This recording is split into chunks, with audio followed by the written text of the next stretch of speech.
Raksasa industri rokok Gudang Garam mengalami kenaikan laba mencapai 82%. Nah, dan besok Senin itu berbarengan dengan RUPS-nya dia. Nah, pasti akan menerka bagaimana di berapa dividennya dan tentunya apa yang membuat laba di kuartal 1 ini naik segitu pesatnya. Apakah industri rokok sudah kembali menjadi ya bisa dikatakan dilirik lah ya. Nah, simak video ini sampai selesai apa yang membuat labanya naik kencang sampai 82%. Check this out. Oke, saya take video ini tanggal 22 Juni dan ini nanti video akan saya rilis tanggal 23 ya, hari Jumat. Saat saya take video ini gudang garam tuh di harga 28.475. Terus PI-nya sedang berada di angka 6,97 dan PBV-nya 0,92. Jadi ini termasuk murah kalau kita compare pun dengan yang ada historikalnya. Kita compare dengan historical yang ada, PI-nya sekarang kan 6. Ini murah ya dibandingkan sebelum-sebelumnya. Sebelumnya 2017 tuh ada di 20, terus 20, 18 20, 19 tuh ada 9, di 2020 ada 10, 2012 ada 10, 2012 ada 12. Jadi ini per 6 ini termasuk murah. PBV 0,89 ya, sebelumnya jarang banget di bawah 1. Itu pernah ditanggung nggak di tahun 2022 itu 0,6. Jadi ini saya bisa katakan gudang garam saat ini murah gitu. Dan saat saya take video ini market cap-nya itu ada di angka 54 triliun, 54,7 triliun. Punya cash 4 triliun kalau di RTI ini ya, di Stockbit ini ya. Oke, kita lihat ya. Terus oke, corporate action-nya ya. Dia hari Senin ada RUPS tanggal 26 Juni dan dia seringnya membagikan dividen tuh di harga 2600 seringnya ya, sejak 2016 2600, terus baru kemarin 2022 itu 2200. Nah, nanti di RUPS berapa? Nah, nanti kita simak ya. Sebelum ke sana kita mau lihat dulu ya apa yang membuat labanya naik kencang. Ini pendapatannya kalau kita lihat ya, net profitnya ini jadi satu, ini dalam apa nih? Bentar, tidak diaudit. Dalam jutaan. Nah ini 1,9 T. Sebelumnya 1 triliun doang gitu. Jadi 1963483 dikurangi 1076900 dibagi 1076900 kali 100. 82% kenaikannya, begitu tingginya gitu. Nah, kalau kita cek di arus kas, penerimaan kas dari pelanggan tuh 29 T. Hampir sama dengan, nah ini 29 sama lah dengan omsetnya ya. Omsetnya naiknya nggak signifikan ya, hanya bertambah 700 M. Tapi gudang garam berhasil menekannya ini biaya pokok penjualan COGS-nya itu jadi 25 T, 25,3, sebelumnya 26. Jadi menurun 700 miliar. Dari pendapatan naik 500, dari beban turun 700. Ini hal yang oke banget. Dan perusahaan berhasil naikkan juga pendapatan lainnya. Ini tidak ada dari laba yang tadi 1,9, ini tidak ada yang perlu dicurigakan ya, karena laba kursnya ini pun juga tidak gede banget ya. Cuman ya, perusahaan juga oke, ini beban pajak penghasilan make sense sih kalau naik sih. Beban pajak penghasilan. Oke, kita cek ya di pendapatannya. Note 20 pendapatan untuk si gudang garam. Revenue-nya, nah ini pendapatannya ekspor dan lokal. Ekspornya naik jadi 388 M. Lokalnya, nah ini lokalnya ini mengalami kenaikan tapi minor lah ya, 400 M ya. 400 M. Dan sigaret kretek mesin ini masih menjadi primadona ya. Masih menjadi primadona meskipun sigaret kretek mesin ini cukainya ini naik ya. Cukainya kan naik dia.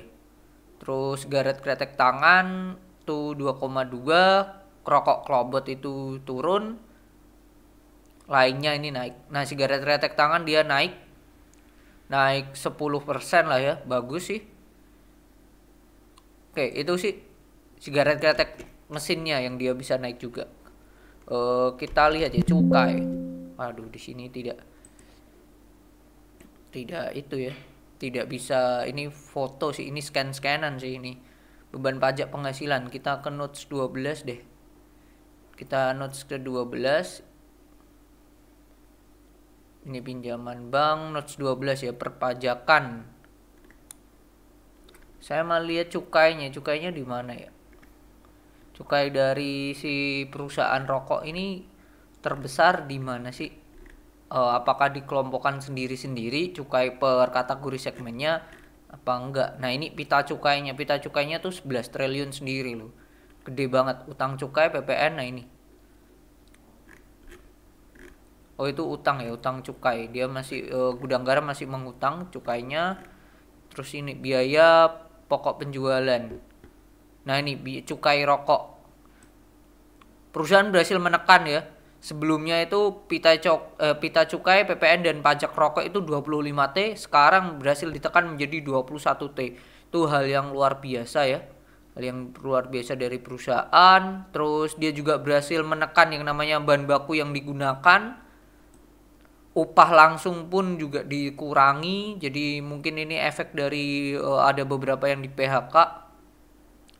Jadi perusahaan memang berhasil menekan si biaya pokok penjualan. Yang paling kerasa ini kan ya ini ya, pita cukai rokok ya, karena menekannya hampir 4 triliun sendiri dari 25 ya hampir 4 lah ya bagi 25. 16%, hampir 16% sendiri, itu yang luar biasa ya, patut kita apresiasi sih untuk perusahaan ini gudang garam. Jadi kenaikannya memang ditunjang oleh sigaret kretek mesin dan juga beban-beban yang berhasil dikurangi gitu. Nah, ini perusahaan ya, kasnya ada 4T. Kalau kita cek di note ketiga, di note 3 ini susunannya seperti apa untuk kasnya. Nah, ini kasnya dia itu ada di bank. Ada 2 triliun, lalu di ini mata uang asing ya, mata uang asing di deposito itu ada 1,5. Oke. Jadi di bank totalnya di bank totalnya tuh 2,8, di mana 2,1 T itu di dalam bentuk rupiah, 700 itu dalam bentuk mata uang asing. Jadi totalnya 2,8 dan sisanya 1,5 itu dalam bentuk deposito rupiah. Paling banyak itu di Mayapada, tapi nggak jauh beda sih dengan yang BNI, yaitu 300-an M. Kalau kita lihat bunganya deposito itu 2-6%. Tingkat suku bunga per tahun cerukan ini apa, saya juga belum tahu nih cerukan. Oke, itu ya. Nggak signifikan ya, karena hanya 700-800-an dari total ya tadi ya. Ya, dari total tadi deposito totalnya 1,5 sih. 1,5 dari total 45. Jadi ada berapa? 1569714 dibagi 4573506 kali 100. Ya, ada 34%. Ya, oke lah ya. Oke sih, masih oke, nggak kecil banget. Terus kita lihat liabilitasnya, hutang bank. Nah, ini ada pinjaman bank 8 triliun. Wow, gede juga ya. Terus pinjaman bank yang jangka panjang yaitu tempo dalam 1 tahun nggak ada. Hutang cukai rokok ada 13T. Pinjaman bank jangka panjang nggak ada. Jadi ini paling bahaya ya, ini pinjaman bank jangka pendek itu 8,3T. Kalau lihat dari kasnya jam cuma 4 ya. Jadi nggak bisa ini perusahaan untuk menutup ini. Perlu ya itu tadi persediaan yang kejual itu sih. Kalau kita cek di note 10 ya, pinjaman bank jangka pendek tuh bunganya berapa sih? Oke, pinjaman bank ini ada beberapa ya, yaitu di BNI, Mandiri. BNI paling banyak ya, 5,6T. Dimana tingkat suku bunganya itu 5,1 sampai 7%. Gede juga ya. Jatuh temponya, nah ini jatuh temponya tuh di Juni 2023. Jadi saat saya take ini tanggal 22 harusnya udah kelar sih jatuh temponya ya. Ya, jatuh temponya Juni tanggal 21. Terus Mandiri paling tinggi kedua kan Mandiri 1,4 itu di Mei, bahkan Mei di 2023. Jadi paling banyak ini paling lama jatuh temponya itu di Juni, dan itu 21 Juni. Itu di Bank BNI. Jadi harusnya kuartal kedua kalau perusahaan tidak melakukan peminjaman lagi, harusnya jatuh temponya ini sudah kelar sih. Harusnya udah kebayar semua sih. Harusnya kebayar semua. Oke, kita lihat ya di gudang garam ada nggak bentuk pinjaman ya. Nggak ada sih, ini tidak ada news perihal mereka meminjam lagi. Nggak ada. Kita cek GGRM pinjam uang ada nggak. Oke, Oktober, nah ini heboh, pemilik gudang garam digugat 1T. Makin panas, kronologi pemilik gudang digugat. Oke, ini digugat kredit macet 232M berujung bos. Kronologi konglomerat digugat 1. Oke, Februari ini cara resi gugat resi gudang bisa dicapai, penambahkan bos gudang garam kasus kredit macet CBC.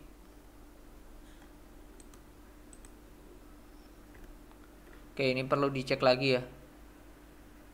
Gudang garam berutang 9 triliun 2015 ini. Ini pokoknya dia di Juni ya, harusnya itu sudah bisa bayar hutang ya. Karena ini jatuh temponya sampai Juni semua nih. Juni 2023 semua, dan ini kita tag 22 Juni.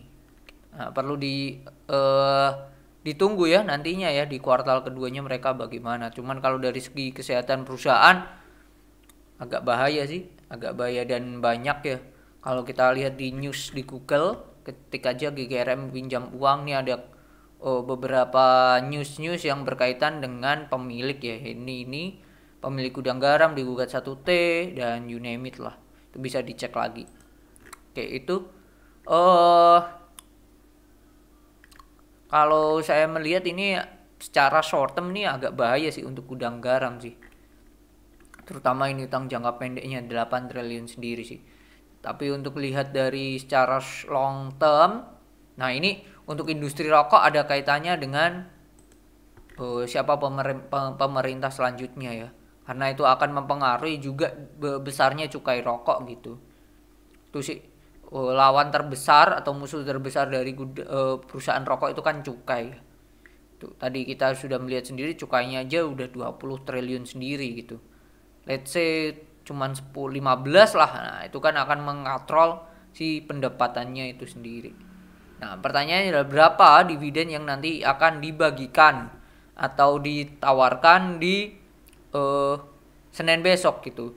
Nah, kalau saya cek di RTI bisnis di 2020 DPR-nya tuh 65%. Lalu di 2021 DPR-nya tuh ada di 77%. Nah, kita pakai asumsi dividen mereka DPR mereka itu di 60 sampai 70 lah.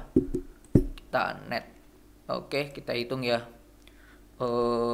Dividen GGRM asumsi 60%, DPR-nya sama 70%, jadinya berapa sih? Nah, kita sebelum ke sana ngitung dulu ya EPS dari si gudang garam ini berapa sih di 2022? Kan net profitnya ini ya 2,7. Kita bagikan aja dengan current share outstanding ya. 2780 dibagi 1,92. Nah, dia akan dapat EPS 1448 lah ya, kita bulatkan. EPS-nya 1448. Oke, dengan asumsi ini dividen 60%, tinggal 1448 kali 0,6. Itu akan dapat dividennya sebesar 868,8. Nah, kalau 70% jadi 0,7 dikali dengan EPS 1448 yaitu 1000 13,6. Jadi range dividennya menurut saya adalah di range 868,8 sampai 1013,6.